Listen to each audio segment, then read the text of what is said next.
여러분 안녕하십니까? 오늘은 우리 이재무 시인을 모시고 나의 삶 나의 시에 대한 얘기를 좀 들어보도록 하겠습니다. 밖에 바람이 참 많이 부습니다. 봄날이 돼서 날씨도 좀 서산하기도 하고 어제까지는 참 따뜻했는데 오늘은 바람이 많습니다. 바람이 많은 길을 마다하지 않고 또 이렇게 먼 길 와주신 이재무 선생님입니다. 반갑습니다. 예. 요즘 어떻게 지내십니까? 요새 뭐 다들 어렵죠. 코로나 그러시죠. 사태 때문에 다들 사회적 거리두기. 맞습니다.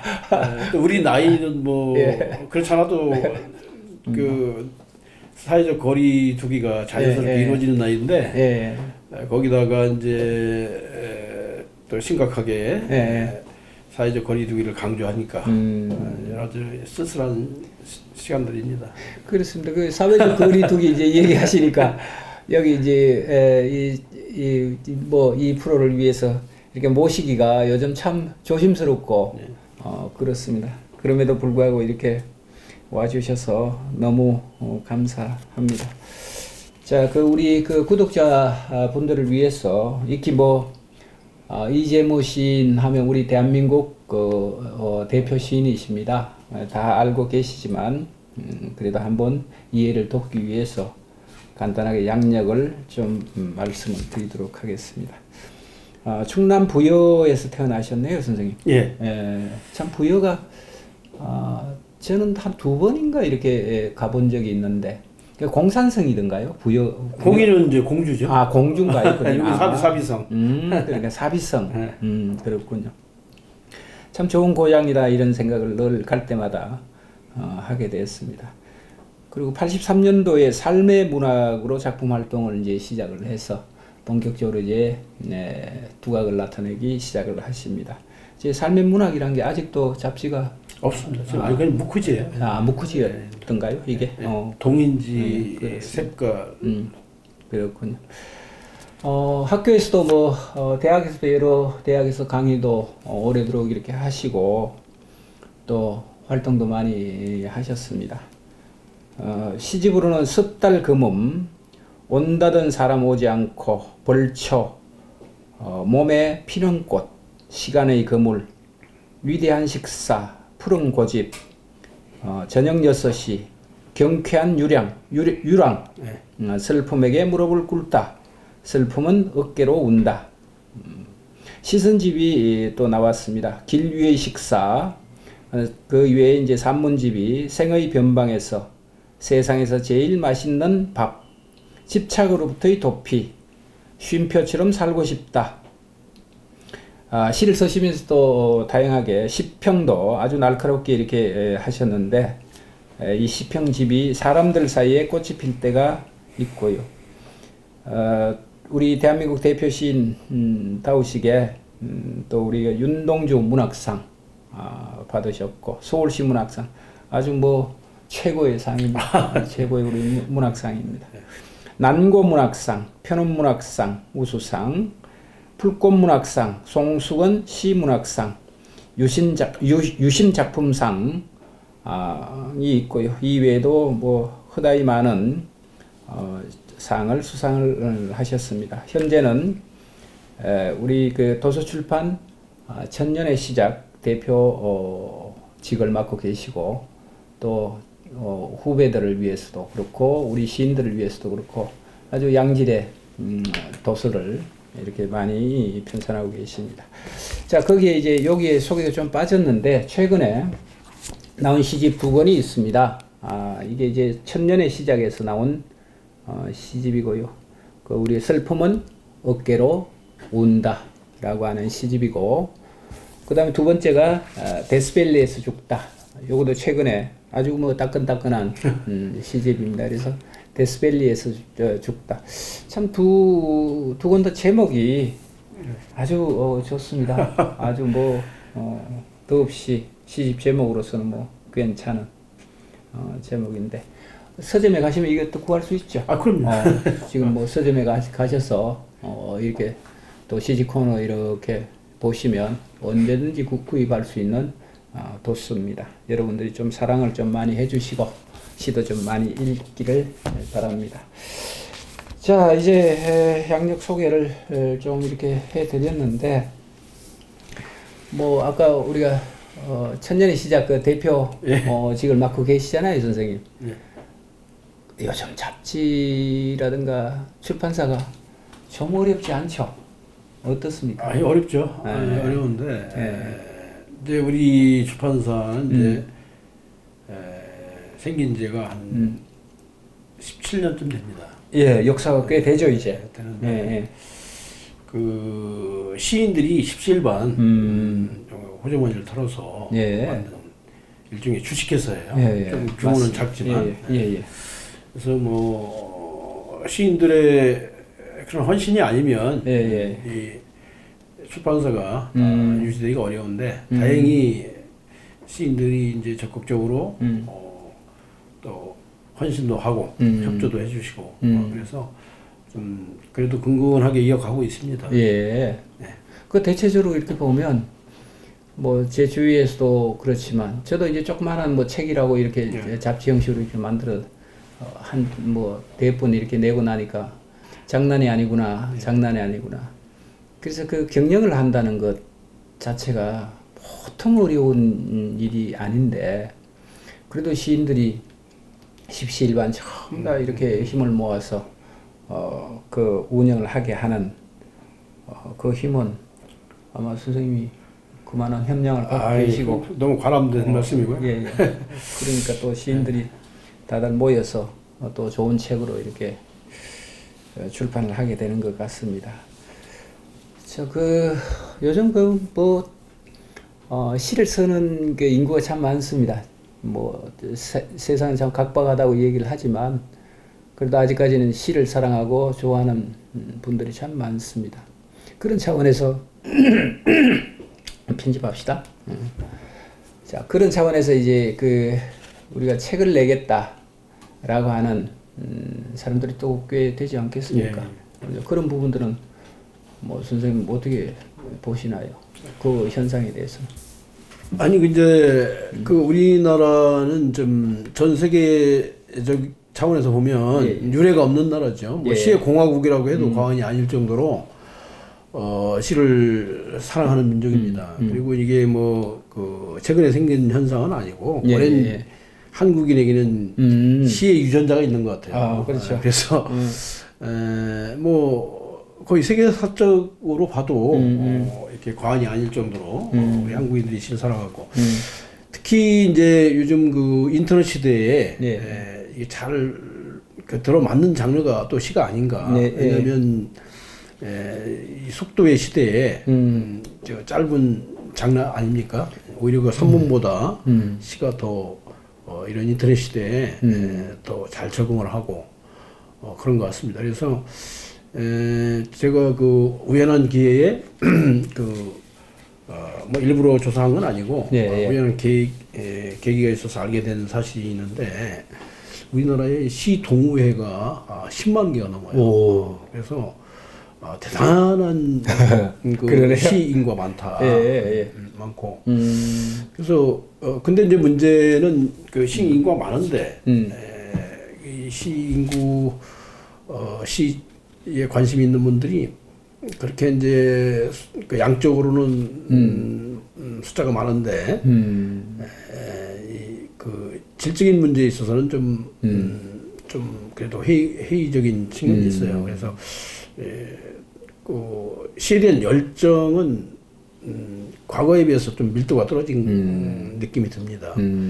그러니까 시의 시대는 역시 지난 80년대, 90년대가 최고의 정점에 이르지 않았나. 최근에는 이제 좀 관심 가는 분야가 많잖아요.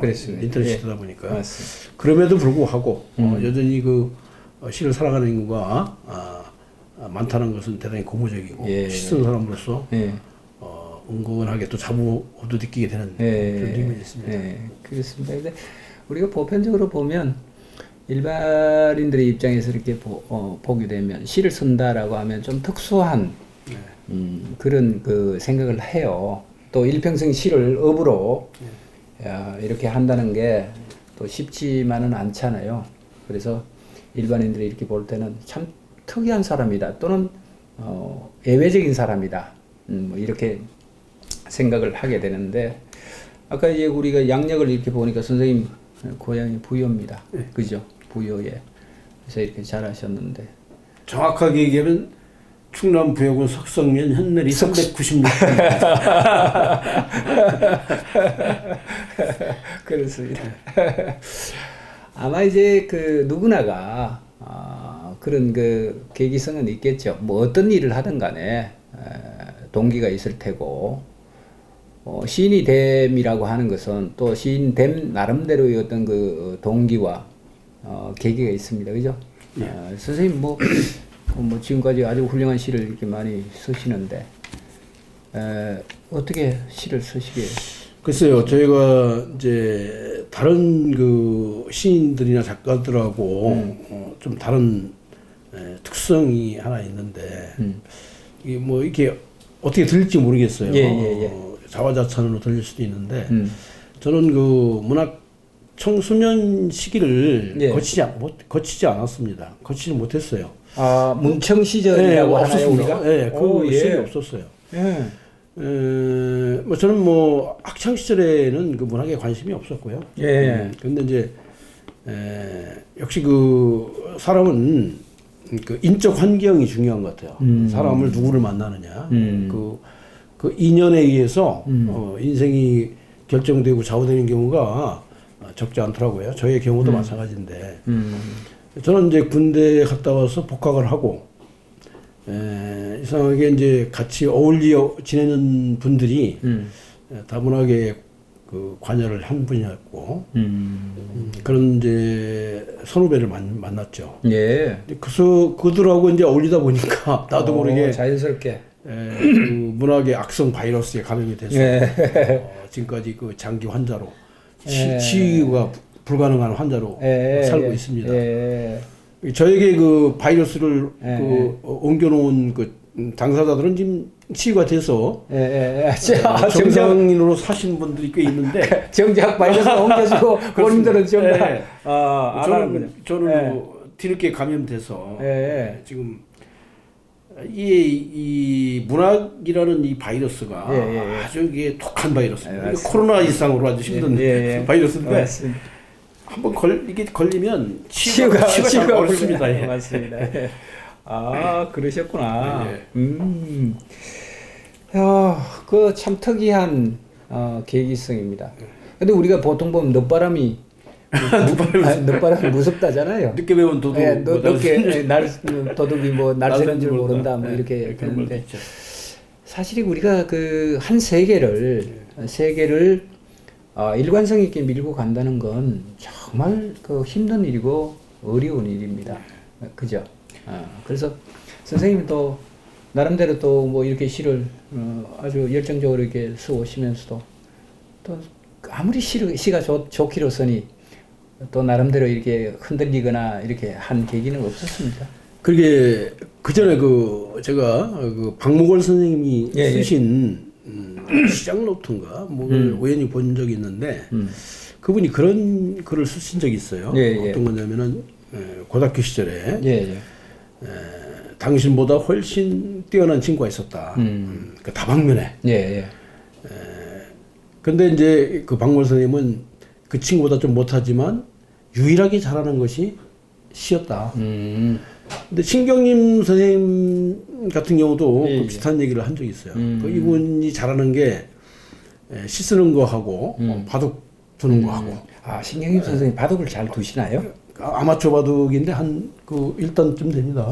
그 문인대에서는 우승도 하고 그렇죠. 있어요. 그 정도 뭐 잘 두시는 건데. 하여튼간에 제가 뭐 시에 아주 특별한 재능이 있는 건 아니지만 이것 외에 다른 것을 할 수 있는 재능이 전혀 없어요. 그러니까 어쩔 수 없이 숙명적으로 그나마 이게 좀 더 다른 거에 비해서는 상대적으로 잘하다 보니까 이걸 하게 됐고요.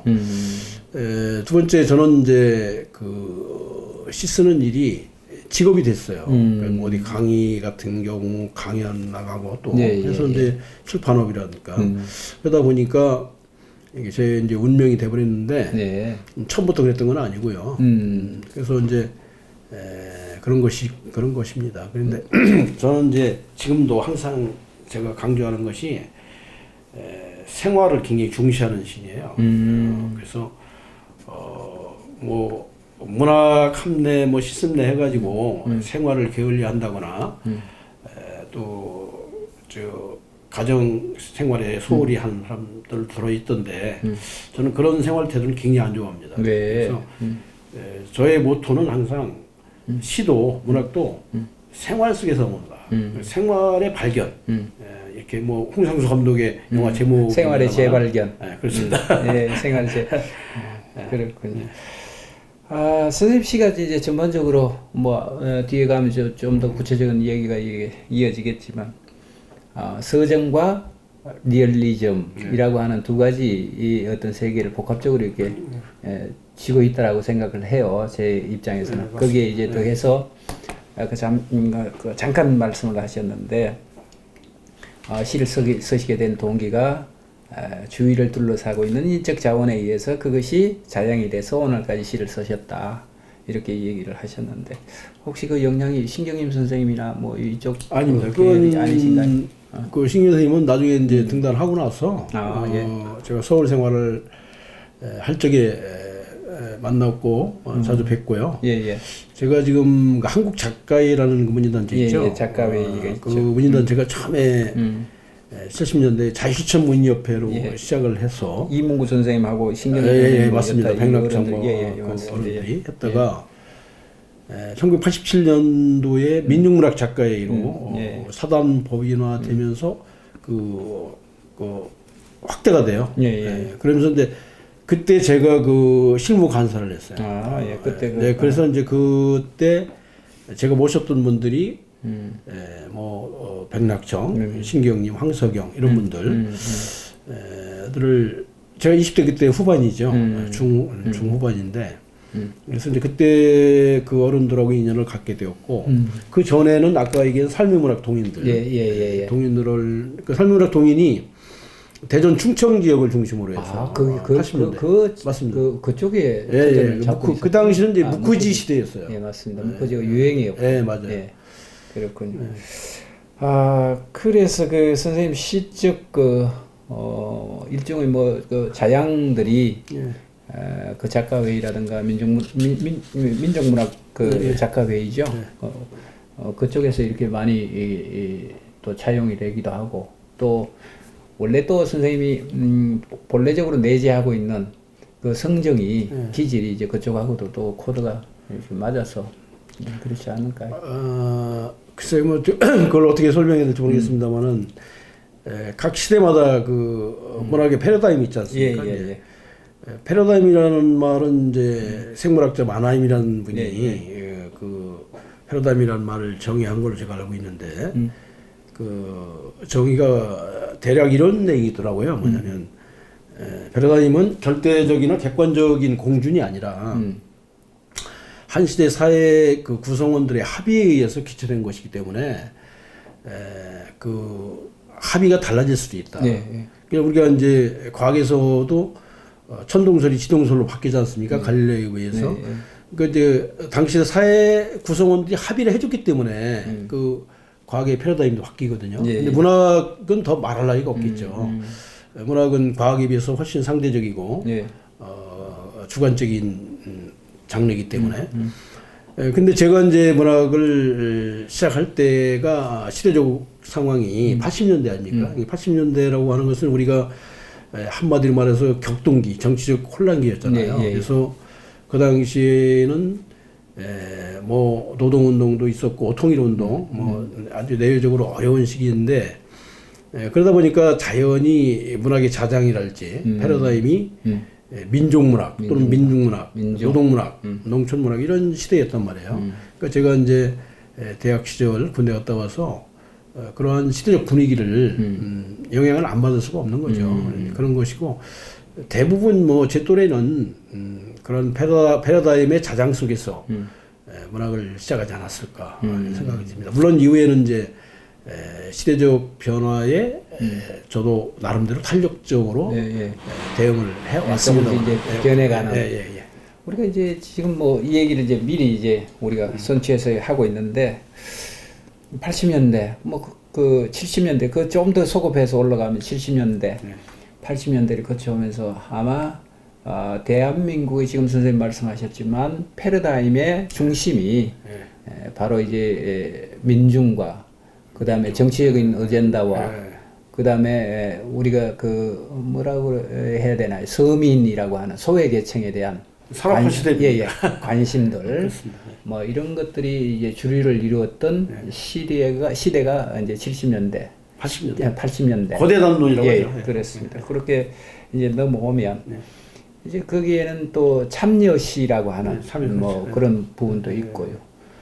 또 이제 그 선생님 지금 이제 긍정적으로 이제 말씀을 하시는데 또 한편으로는 이제 그런 것들이 너무나 그 세계 소용돌이처럼 우리가 휘몰아쳤던 한 시대였잖아요. 그 시대가 있음으로써 또한 시라는 것이 다양한 어떤 장르의 세계잖아요. 스펙트럼이 그렇습니다. 그래서 그 여타의 이외의 장르의 시들이 그 시대에는 또 소외를 받았던 시대가 아닌가 이런 생각을 합니다. 말씀을 아주 이제 포문을 아주 크게 이렇게 좀 여셨습니다. 그래서 아마 뒤에는 뭐 해야 될 얘기가 참 많을 것 같고요. 그런데 우선 그 선생님 시 중에서 아주 좋은 시들이 참 많습니다만은 독자들과의 또 만남을 해야 되니까 한 편을 우선 그 좀 읽어주시고 얘기를 조금 가도록 하겠습니다. 그 제목은 좋겠다 마량에 가면이라고 하는 시고요. 이 시가 이제 최근에 했던 시인가요? 옛날에 오래됐던 한 15년? 그래서 이게 20년 이게 이제 선생님 뭐 시인들은 누구나가 다 그러니까 시 한 편 한 편이 다 대표시지만 그래도 우리가 대중적으로 볼 때 이 시가 이제 선생님 대표시라고 이 얘기를 해도 뭐 손색이 없는 그런 작품이시죠? 뭐 글쎄 본인이 쑥스럽게 대표시라고 하긴 좀 그런데 독자들이 좋아하니까 좋습니다. 들어보도록 하겠습니다.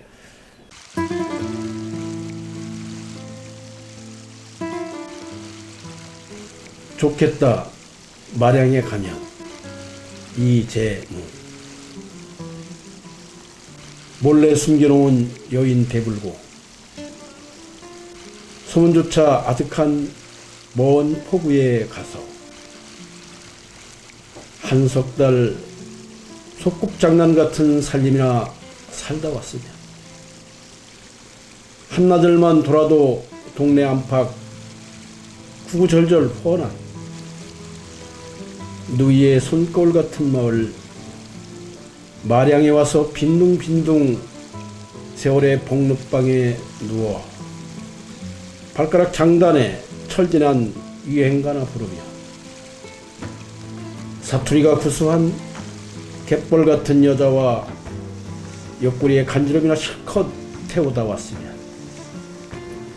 사람들의 눈총이야 내 알 바 아니고 조속으로 부두에 나가 낚싯대는 신용으로 던져두고 옥빛 바다에 시든 배추 같은 삶을 저리고 저리다가 그것도 그만 신물이 나면 통통배 얻어 타고 휙 먼 바다 돌고 왔으면 감쪽같이 비밀 주머니 하나 꿰차고 와서 시침이 뚝 떼고 앉아 남은 뜻도 모르는 웃음 실실 흘리며 알량한 여생 거덜냈으면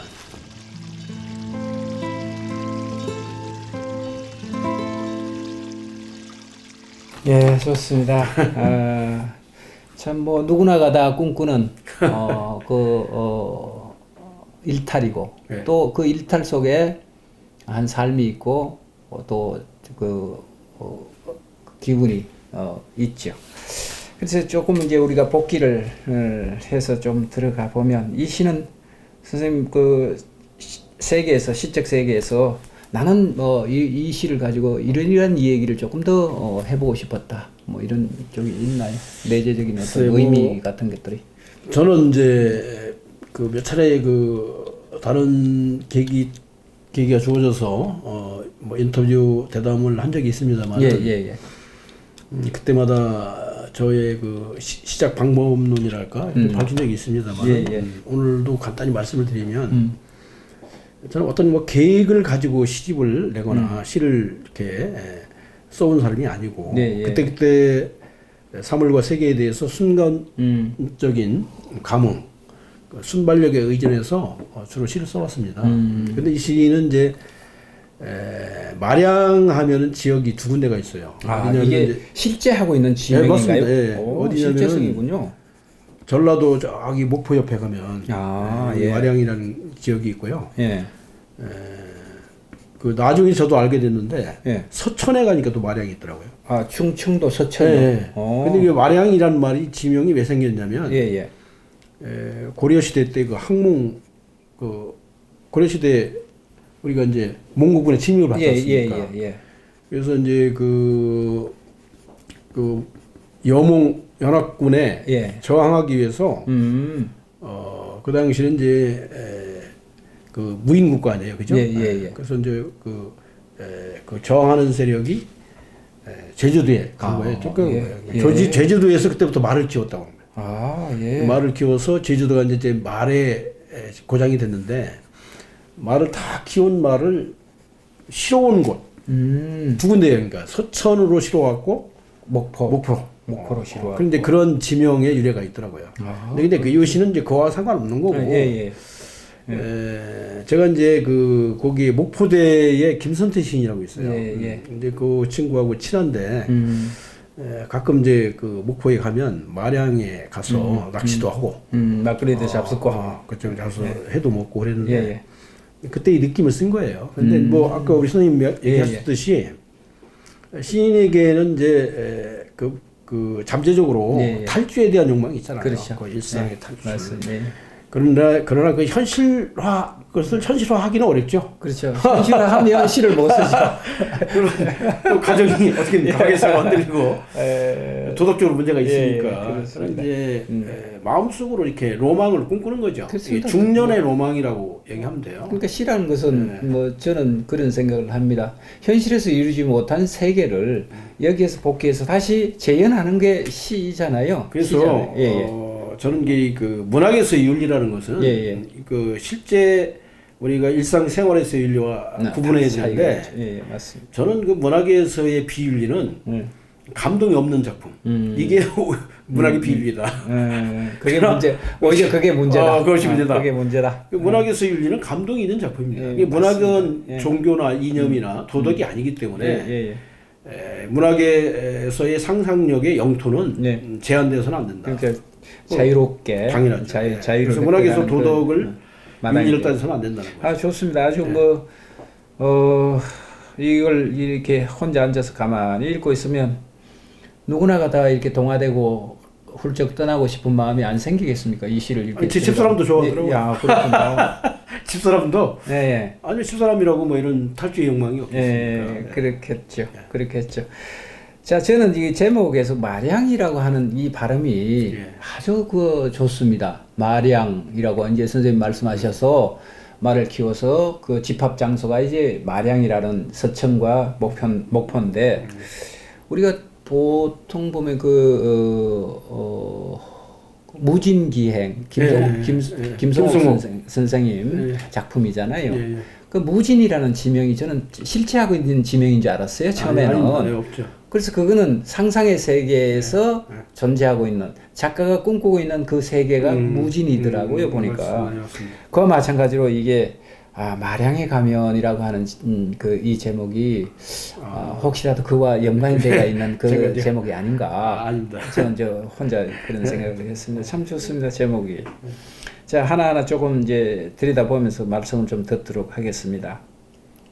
몰래 숨겨놓은 여인 대불고 소문조차 아득한 먼 포구에 가서 한 석 달 소꿉장난 같은 살림이나 살다 왔으면.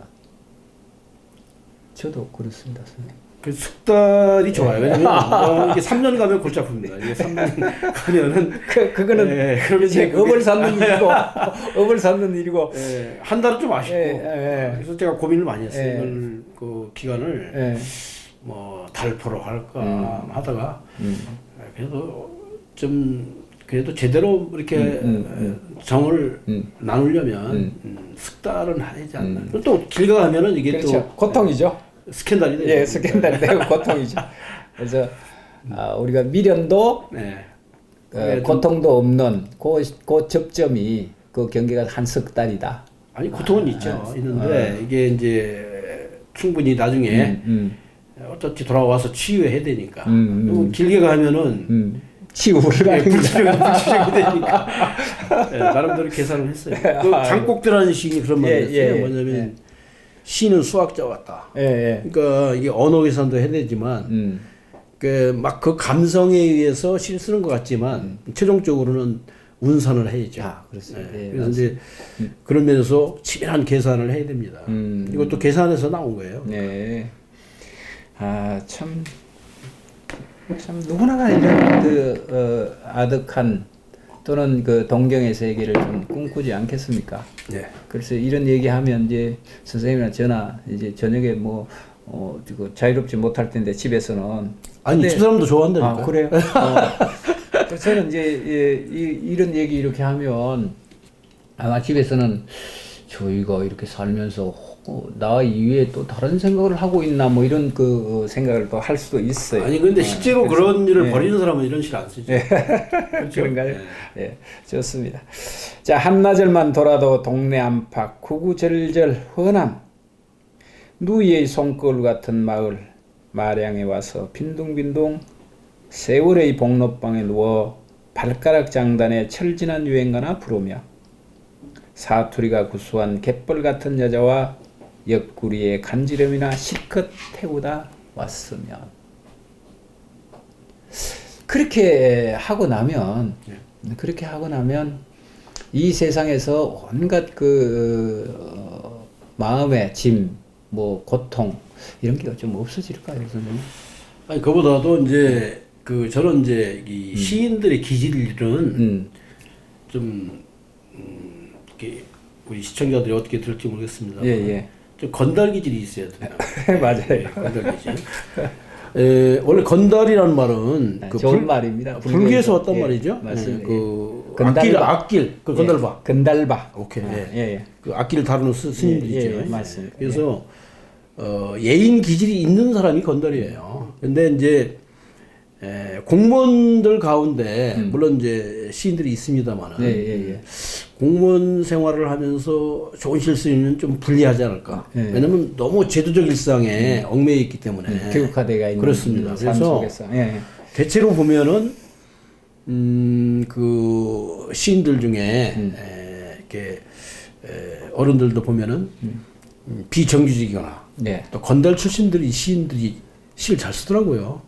또 이렇게 보면 맞습니다. 좀 자유롭고 우리가 흔히 이제 우스갯소리로 영혼이 자유롭다 뭐 이런 얘기를 참 많이 하는데 어쨌거나 안팎이 생각과 그다음에 삶 그 자체가 조금 규격화되고 틀에 박힌 그런 삶보다는 조금 뭐라 그럴까요? 풀려 있는 자유로운 그런 삶을 사는 사람들이 상상력도 풍부하죠. 아니 일단 시간이 있어야 딴 생각도 하고 쓸데없는 생각도 하고 잡념도 있고 이제 그런 것들이 질서화되면서 상상력 아니겠어요? 이게 상상력이라는 게 무슨 하늘에서 뚝 떨어지는 것보다도 처음에는 어떤 잡념 비슷한 거죠. 이제 그것이 이제 씨앗이 돼서 이렇게 질서화되면 그 상상력인데 그러려면 일단 시간적으로 정서적으로 여유가 있어야 되지 않습니까? 근데 그렇기 때문에 이건 좀 그런 차원에서 그런 건달의 정서를 좀 말했던 거고. 참 좋네요. 건달이라는 말씀이. 제가 젊을 때 이제 공부할 때는 선생님이 이제 그런 얘기를 하셨어요. 늘 지금 돌아가셨는데 이승훈 선생님이라고 계셨는데. 이승훈 선생님. 이 양반이 이제 늘 제보고 그런 얘기를 하셨어요. 시인은 룸펜이 돼야 된다. 룸펜처럼 그렇게 돼야 된다. 그걸 꼭 그 흉내 내라는 것이 아니라 어떤 내면적 세계가 홀 열려 있어야 되고 이게 긴장하지 않아야 된다. 뭐 이런 쪽으로 이제 얘기를 하셨는데 선생님 지금 말씀하시는 게 건달이 좋다. 건달이 돼야 된다. 참 좋은 말씀입니다. 건달 얼마나 좋습니까?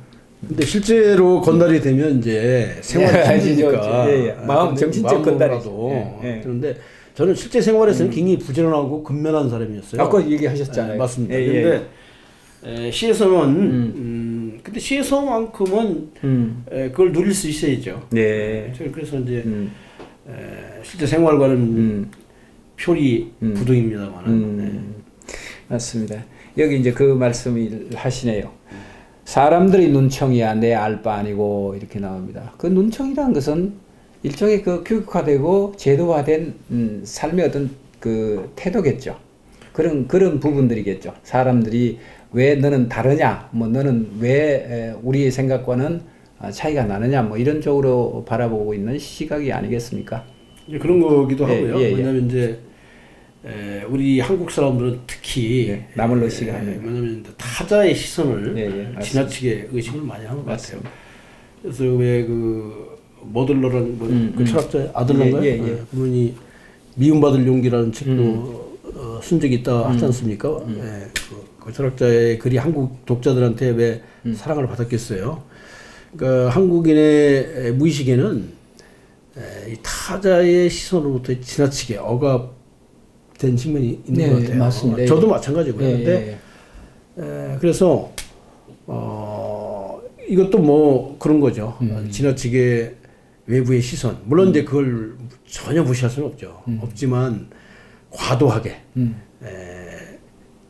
그 주변이라든가 타자의 시선을 의식하다 보면 그것도 심리적으로 억압이 되죠. 그런 차원에서 쓴 겁니다. 이제 선생님 그 타자에 대한 시선, 뭐 억압 이렇게 얘기를 하시니까 아마 이제 그런 문화적인 차이였던 것 같아요. 제가 이렇게 보면 우리는 하나가 돼야 된다. 너의 생각과 너의 풍속과 나의 풍속은 달라서는 안 된다라고 하는 이런 어떤 경직성 이런 것들이 사회를 좀 지배하고 있는 구조가 우리 사회가 아닌가 이런 생각을 좀 하게 되고요. 이제 그 말씀을 하시니까 저는 뭐 경험을 이제 인도를 잠시 이렇게 좀 갔다 온 적이 있어요 옛날에. 근데 제가 가끔 이제 우리 그 시 쓰는 사람들한테도 그런 말씀을 드리고 이렇게 하는데 참 자유로워요. 그 사람들은 옆에 사람이 빨가벗고 다니던 머리를 키우고 기르고 다니던 무슨 짓을 하고 있던 길바닥에 앉아서 명상에 들어있던 관계하지 않아요. 상관하지 않습니다. 그런 걸 이렇게 보면서 만약에 저런 행태들을 대한민국에서 서울 거리나 그런 거리에서 이렇게 행한다면 어떻게 될까 그런 생각을 좀 해본 적이 있습니다. 그래서 그게 이렇게 그 면면들을 보면서 참 부러웠던 기억이 있거든요. 제가 그래서 선생님 지금 말씀하시는 거 들어보니까 시인들에게는 그런 기질, 그런 속성들 또 공이 다 있지만 그런 부분들이 선생님한테는 훨씬 더 강하게. 근데 실제로는 제가 역시 또 그 눈총을 많이 봅니다. 그러나 이제 시에서만큼은 그렇습니다. 이제 제가 말씀드린 또 그건데 실제화된 어떤 행동이 아니다. 이제 시를 이런 어떤 자유로움 그런 것들을 갈구하는 그 정신이 누구보다도 강하다라고 하는 부분이 있었기 때문에 또 이런 좋은 시도 이렇게 쓰시지 않았겠습니까? 자, 그래서 조속으로 사람들의 눈총이야 내 알 바 아니고 조속으로 부두에 나가 낚싯대는 신용으로 던져두고 옥빛바다에 시던 배추 같은 삶을 절이다가 그것도 그만 신물이 나면 통통 베어듯 하고 먼 바다 돌고 왔으며 이렇게 됩니다. 아마 공통적으로 우리가 억압 뭐 이런 얘기로 지금 쭉 하셨지만 생활이란 것은 우리 삶의 지속성이란 것은 늘 나를 시들게 하는 그런 요소인 것 같아요. 선생님은 어떻습니까? 일상적인 것, 뭐 우리가 보편적으로 행하는 모든 그 먹고 살아야 된다는 이런 문제는 나의 어떤 지향성과는 조금 배치가 되거나 아니면 나를 지치게 하거나 이렇게 하지 않겠습니까? 그렇죠. 예, 예. 예, 근데 이제 모르겠어요. 시인마다 다 기질이 다를 텐데 다른 사람들에 비해서 예술을 지향하는 사람들이죠. 예, 예. 예술을 업으로 하는 사람들은 다소 좀 충동적인 데가 있지 않을까 예, 이런 예. 생각을 합니다. 그러면 이제 우리가 이미 이상 시인이 일제시대 때 거울이라는 시를 통해서 네. 내적 자아와 외적 자아의 그 갈등 긴장 관계를 예. 표현한 적이 있지 않습니까? 예. 그런 것처럼 여전히 우리 안에도 그 본질적 자아와 또 일상적 자아 사이에 보이지 않는 긴장이 있죠. 예. 갈등이 있고. 예. 그러나 이제 현실 속에서 그 내적 자아가 일상 속으로 튀어나오긴 참 어려워요. 네, 왜냐하면 항상 찻잔 속에 태풍으로 끝날 가능성이 많죠. 예. 근데 그것이 이제 유일하게 내적 자아가 자유롭게 펼쳐지는 세계가 예술의 세계가 예, 아니겠습니까? 예술 세계. 시의 세계고. 맞습니다. 그래서 시의 세계만큼은 무한정. 아까 얘기했습니다마는 상상력의 영토가 무한정 보장돼야 된다. 예, 보장. 거기서 윤리를 따지고 도덕을 따지고 예. 종교를 따지고 예. 이념을 따지면 골치 아프다. 그렇죠. 예, 그렇습니다. 맞습니다. 자, 감쪽같이 비밀 주머니 하나 꿰차고 와서 시침이 뚝 떼고 앉아 남은 뜻도 모르는 웃음 실실 흘리며 알량한 여생 그들 냈으면 이렇게 이제 마무리를 하셨는데 그렇습니다. 그 실실 웃음 그 속에는 큰딸이 가지고 있는 그 자유로움이고 그런 세계입니다. 그래서 참 우린 참 추억이죠, 추억. 예, 맞습니다. 그래서 그런 것들이 있어서 그것이 있어서 시인은 또 거듭나게 또 에너지를 받고 또 시를 쓰고 이렇게 하지 않나. 비밀이 너무 없는 사람은 건조한 사람 같아요. 맞습니다. 예. 너무 많아도 문제지만 그 비밀은 좀 죽을 때까지 예. 아무도 자식도 뭐 예. 아내도 모르는 예. 비밀을 뭐 한두 개 갖는 것도 괜찮지 않습니까? 그래서 일찍 제가 이제 가끔 농담으로 그런 얘기를 해요. 비 오는 날 아내가 한숨을 쉬었다. 그럼 한숨의 내력을 알고 싶어 하지 마라. 그건 고유의 영역이에요. 그죠? 고유의 영역인데. 그렇죠. 그까지 그 내정 간섭을 하다 보면 그게 이제 불화의 원인이 되는 겁니다. 그래서 자기 영역이 있어야 될 것 같아요. 존재의 영역이랄지. 맞습니다. 우리가 이제 흔히 제가 옛날에 무슨 프로를 이렇게 봤어요. TV에서. 근데 탤런트 최불암 선생이 이렇게 나오셔서 말씀을 이렇게 하는 그 얘기일 거예요, 아마. 이제 이 양반은 댁에 돌아가시면 자기 공간이 따로 있대요. 자기 공간이. 그래서 그걸 왜 가지냐 그랬더니만 아나운서가 이제 물었죠. 물었더니만 이 양반이 하시는 말씀이 그거예요. 바깥에서 열린 공간에서 나라고 하는 것을 찾지를 못하고 늘 부대끼고 지쳐 있단 말이죠. 그러면 집에까지 와서 또 그렇게 해야 되겠는가? 그렇습니다. 그래서 집에 오면 나만의 공간, 나의 비밀의 공간, 그 비밀의 공간 속에는 그렇게 한번 침잠을 하고 나오면 새롭게 생기가 돈다는 거예요. 맞습니다. 새롭게 생기가 돈다. 그래서 물론 남자 방이 따로 있고 여자 방이 따로 있어야 된다는 건 아니지만 그래도 우리는 그 자기만의 공간을 누구도 방해받지 않는 누구에게도 방해받지 않는 그런 공간이 좀 있어야 된다. 집이 아니더라도 바깥에 내가 잘 가는 카페라도 나만의 공간, 그치. 나 혼자 누릴 수 있는 어떤 정신적 사치를 누릴 수 있는 정서적 사치를 누릴 수 있는 그것이 굳이 어떤 제한된 공간이 아니어도 좋을 것 같아요. 이를테면 강변도 좋고 내가 가는 숲속도 좋고. 그렇군요. 그 공간이 이제 마음속에 다락방과 같은 그렇죠. 그 공간이 마량이 아니겠는가 선생님한테는? 지금은 아닙니다. 그때 지금은 그때는 이제 씻을 때는 걸리는데 그렇군요. 저는 요새는 그 예, 제가 예. 사는 데가 마포예요. 예예예. 그러다 보니까 그 예. 한강변을 주로 많이 걷거든요. 예, 예. 하루에 꼭 한두 번 걷습니다. 예. 그래서 주로 한강을 걸으면서 제가 그런 글을 쓴 적이 있어요. 저는 스승의 날 대부분 사람들은 꽃을 사들고 스승을 찾아가지만 저에게 가장 인생을 많이 가르쳐주는 스승은 강이기 때문에 제가 꽃을 사서 강을 찾아갑니다. 그래서 강에게 여러 가지 지혜를 베풀어 주신 스승인 강에게 꽃을 바칠 때가 있습니다. 예. 스승의 날이 들어오면 꽃을 바치는데 아, 강한테 많이 배웠어요. 예. 뭐 우리가 굳이 뭐 이렇게 명명을 이렇게 하자면 건달바가 강을 걷다. 건달바가 꽃에 강에 꽃을 바치다. 뭐 아주 그림이 좋은데요. 멋있는데요.